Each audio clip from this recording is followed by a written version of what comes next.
बिस्मिल्लाहिर्रहमानिर्रहीम, अस्सलाम वालेकुम। हकीकत टीवी आपको कहता रहा कि जंग एक टाइम आएगा, आप देखेंगे कि इजराइल और रूस के दरमियान होगी और वो ज्यादा दूर नहीं है। अब वो आ गया है टाइम।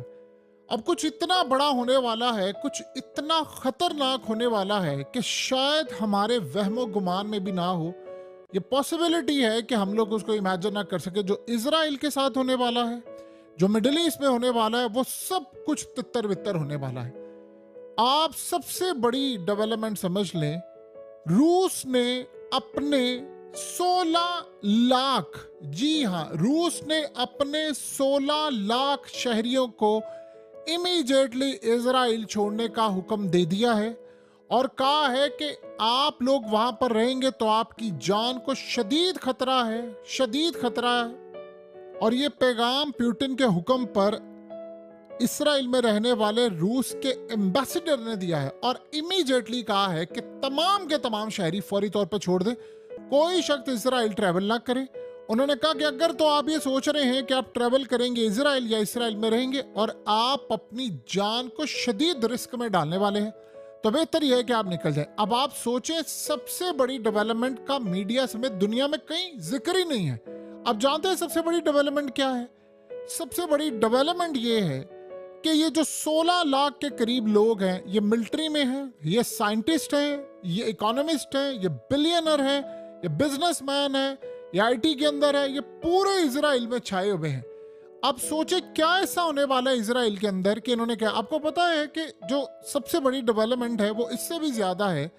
ईरान ने सबसे पहले तो ये जो मनाजिर चल रहे हैं आपकी स्क्रीन पर, ये गौर से देखिएगा, ये वो मिसाइल रॉकेट्स हैं जो ईरान ने इस वक्त रिसेंटली मारे हैं और मजीद उन्होंने अंडरग्राउंड बता दिए हैं कि हम तैयारी कर रहे हैं, हमने इनको मुकम्मल तौर पर एक्टिवेट रखा हुआ है और हम ये मारने के लिए जा रहे हैं इसराइल पर। अब वो इसराइल पर क्यों मारेंगे? एक दफा तो हमला कर लिया, भैया आपको दोबारा जरूरत क्या है? सबसे बड़ा मामला ये है कि इस वक्त इसराइल ने फैसला कर लिया वो ईरान पर हमला करने जा रहा है और ये किसी भी वक्त हो जाएगा। यानी ये पता नहीं अब हो जाए, एक हफ्ते बाद हो जाए, एक मिनट बाद हो जाए, कल हो जाए, परसों हो जाए, लेकिन ये होने वाला है, बड़ा शदीद होने वाला है। इस सूरत हाल में ईरान ने रूस को इमीडिएटली कहा है, इमीडिएटली, कि मुझे फौरी तौर पर आपने बताना है, जो सैटेलाइट के थ्रू या दूसरी चीजों के थ्रू, कि इजराइल जो हमला करने के लिए जा रहा है उसको डिटेक्ट करके मुझे फौरी आगाह करना है ताकि मैं अलर्ट रहूं और इस हमले को इजीली रोक सकूं।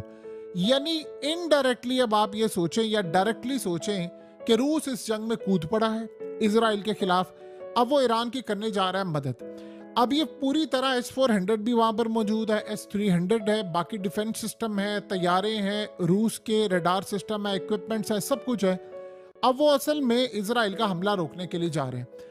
ये हमला अगर ईरान ने रोक लिया या मिनिमम डैमेज हुआ, क्योंकि देखिए ऐसा तो है नहीं कि अब जो इसराइल है कि वो, यानी वो चलती फिरती सड़क पर चलता हुआ कोई मुल्क हो, वो दुनिया की ताकतवर तरीन फौज उनके पास है। दुनिया के तमाम ममालिक उसको इंटेलिजेंस मालूमात फराम करें, दुनिया के तमाम ममालिक, चाहे वो इस्लामिक कंट्रीज क्यों ना, सारे उसको करें और वो ये हमला उसने कामयाब बनाना, क्योंकि उसको पता है कि इस दफा जो हुआ F-35 के हैंगर्स और ये वो सारी पार्किंग लॉट से F-35 भी गायब है। सबको पता चल गया है कि F-35 भी यानी तबाह हो गई। ये जो सूरत हाल है वो आप सबके सामने।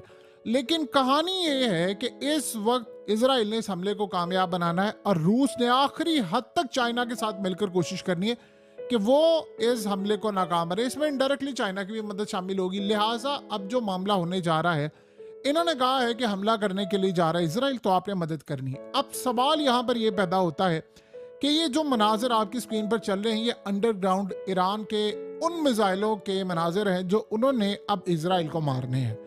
अब वो तब मारने हैं कि दो चीजें होंगी। इस हमले के अंदर ईरान का नुकसान तो होगा, ये तो हो नहीं सकता कि ना हो, थोड़ा हो ज्यादा हो, लेकिन अगर आप मेन चीजें बचा लेते हैं तो मेरी सारी सूरत हाल में सबसे बड़ी डेवलपमेंट ये होगी कि आप बहुत कुछ बचाने में कामयाब हो जाएंगे और तोते उड़ जाएंगे इसराइल के।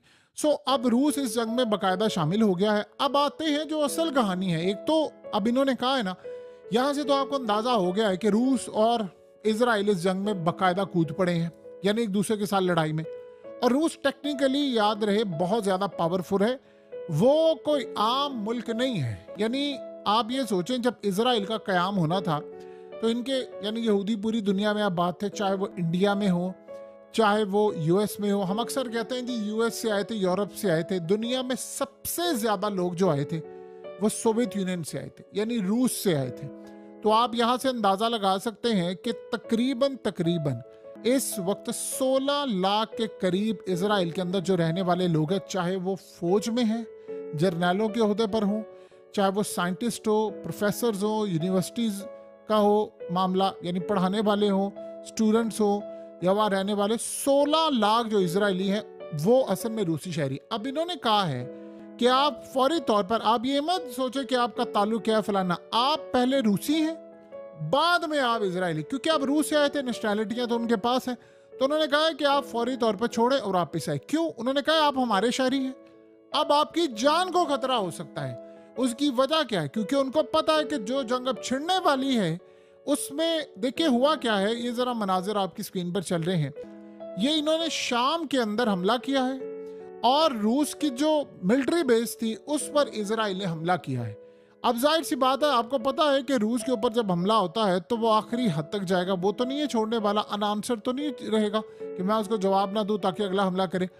उन्होंने अब इजराइल पर हमला करना है, उनकी फोर्सेस भी तैयार हैं और उन्होंने हमले को रोकना भी है और हमले का जवाब भी देना है। ये दो चीजें होती हैं, हमला रोकना अलग चीज है, जवाब देना अलग चीज है। अब आप ये सोचे, शाम और लिबनान के यानी जो बॉर्डर के यानी हाईवेज है उसको भी उड़ा दिया है और रूस की मिलिट्री बेस पर भी हमला हुआ है शाम के अंदर। तो उन्होंने अब हिदायतनामा जारी कर दिया है कि सारे निकल जाए यहाँ से, क्योंकि जो जंग छिड़ने वाली है जाहिर सी बात है अब रूस ने हमला करना है इजराइल पर मुस्तकबिल में। ये आप ज़हन में रखिए। अभी आपको लग रहा होगा कि नहीं ऐसा नहीं है, असल हमला रूस ने करना है। तो रूस ये कह रहा है कि मैं अपने शहरियों पर हमला नहीं मैंने करना, मैंने अपने शहरियों को बचाना है। और मेरे शहरी जो इजराइल के अंदर हैं, अब सोचें अगर 16 लाख बंदा निकल जाता है, चले आप छोड़े 16 नहीं निकलता, 7 लाख बंदा निकल जाता है, तो आप सोचें इजराइल का क्या हाल होगा।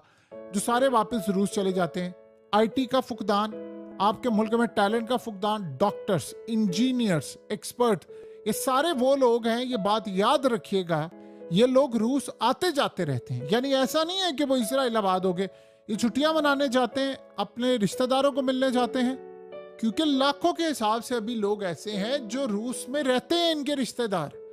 आप बेशक इंडियन, पाकिस्तानी, बांग्लादेशी या कोई भी मुल्क से ताल्लुक रखता हो, वो अगर किसी मुल्क में मूव कर जाता है तो वो वापस अपने घर जरूर आता है मिलने के लिए, या उनका कोई बिजनेस है कुछ है, तो ये सारे लोग आते हैं, चाहे वो किसी भी तबके से ताल्लुक रखते हो, आते जरूर हैं और उनका लिंक रहता है। अब उनके बिजनेसेस भी हैं।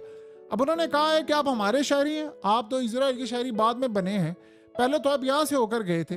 और इसी तरह दुनिया भर की नेशनैलिटीज के लोग हैं जो इजराइल में आकर आबाद। इजराइल वो वाहिद मुल्क है कि जहां पर छूट खुली है, चाहे आप जितनी मर्जी नेशनैलिटियां रखते हैं, आप वजीर आजम भी बन सकते हैं।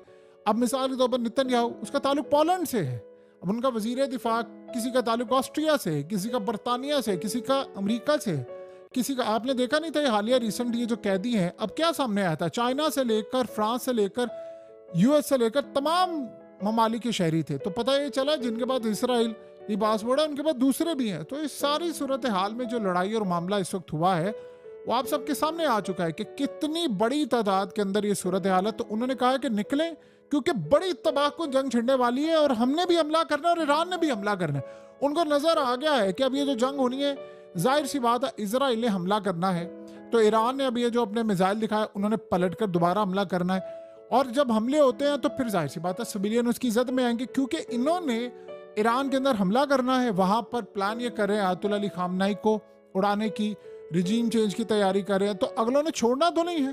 तो वो जब हमला करेंगे तो जाहिर सी बात है वो इजरायली उसकी जद में थोड़ी आएंगे, वो रूसी है, वो पहले रूसी है, वो बाद में इजरायली है, तो वो उसकी जद में आएंगे। तो उन्होंने कह दिया हमारे आप शहरी हैं, आप यहाँ से निकल जाए, अब ये बचने वाला नहीं है। यानी इन्होंने प्लान किया। जाहिर सी बात है जब इतनी बड़ी आप स्टेटमेंट देते हैं, आपको पता है अब इसमें अगला मरहला जो आएगा वो ये होगा कि रूस ये कह देगा कि जब जंग उसकी छिड़ जाएगी वो हमला करेगा इसराइल पर, ईरान हमला करेगा, हो सकता है एटमी जंग छिड़ जाए, तो उसमें वो अपने शहरियों को कहेगा कि जो हमारे शहरी हैं, चाहे वो फौज में है इसराइल की, चाहे वो डॉक्टर्स हैं, एक्सपर्ट्स हैं, कोई भी हमारे खिलाफ इस्तेमाल हुआ तो या तो हम उसको गिरफ्तार करेंगे या फिर हम उसको मुकम्मल तौर पर अपनी शहरी की लिस्ट से खारिज कर देंगे, कुछ ना कुछ वो करेंगे। यानी इस सारी सूरत हाल में बड़े सख्त कानून बना देंगे कि फिर आपके एसेट जो हैं वो रूस के अंदर वो भी जब्त हो जाएंगे, अगर आपने जाने की कोशिश की, क्योंकि आप हमारे शहरी हैं, क्योंकि आप ये काम कर नहीं सकते। आज इसराइल के तोते उड़ गए हैं। आप सोचिए अगर उनके लाखों लोग निकल जाते हैं और रूस चले जाते हैं तो उनके हाथ तो क्राइसिस आ जाएगा। जाहिर सी बात है, खुद जाएंगे वो, अपना पैसा, इकोनॉमी, सारी चीजें लेकर जाएंगे तो जमीन बोस हो जाएगा। सोचिए उन्होंने 76 साल मेहनत की है, पूरी दुनिया के अंदर से लोग निकाल निकाल कर अपने मुल्क में लेकर आए हैं, तो एक झटके में आपने कह दिया जी 16 लाख बंदा यहाँ से निकल जाए। तो अब उनको तो पता है, इस तरह इनको अंदाजा है कि रूस और इसराइल की जंग छिड़नी है। ईरान ने हमला करना है, रूस ने हमला करना है। रूस ईरान की मदद करने के लिए जा रहा है कि भाई ये रोको। ये अब जंग जो है वो कंट्रोल से बाहर हो गई है सबके। ये अब किसी के कंट्रोल में नहीं रहनी। ये तबाही है जिसको रोका नहीं जा सकता।